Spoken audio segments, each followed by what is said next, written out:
मेरी शादी को 2 साल हो चुके हैं और मैं बोल रहा हूं 2 साल से कि मुझे डिफेंडर का लेटेस्ट मॉडल चाहिए, पर तुम्हें सुन नहीं रहा है, तुम्हारे परिवार वालों को सुन नहीं रहा है और 20 लाख रुपए कैश चाहिए। क्या नहीं दोगी? नहीं दोगी? ये लो। अरे तो मर गई, मृत्यु हो गई। आप सोच रहे होंगे ये क्या सिनेरियो बन रहा है, ये क्या चीज है। एक्चुअली में यहां पर जो सारी की सारी चीजें हो रही हैं वो दहेज मृत्यु से संबंधित है, जिसका जिक्र बीएनएस की धारा 80(1) करती है। दहेज मृत्यु को यानी डाउरी डेथ को समझने के लिए आपको 3-4 पॉइंट को जानना जरूरी है। डाउरी डेथ केवल उस डेथ को माना जाएगा जो विवाह के 7 वर्ष के भीतर हुई है, यानी कि अगर 7 वर्ष से ज्यादा हो जाता है और डेथ हो जाती है दहेज के मामले में तो वो डेथ डाउरी डेथ नहीं मानी जाएगी।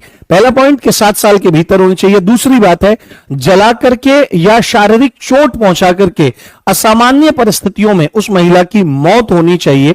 तीसरा पॉइंट है मौत से कुछ समय पहले उसके साथ क्रूरता क्रुएलिटी करी गई हो पति या पति के नातेदारों द्वारा। नातेदार में उस महिला के सास, ससुर, देवर, नंद, भावज, देवरानी, जेठानी आदि आदि लोग हो सकते हैं।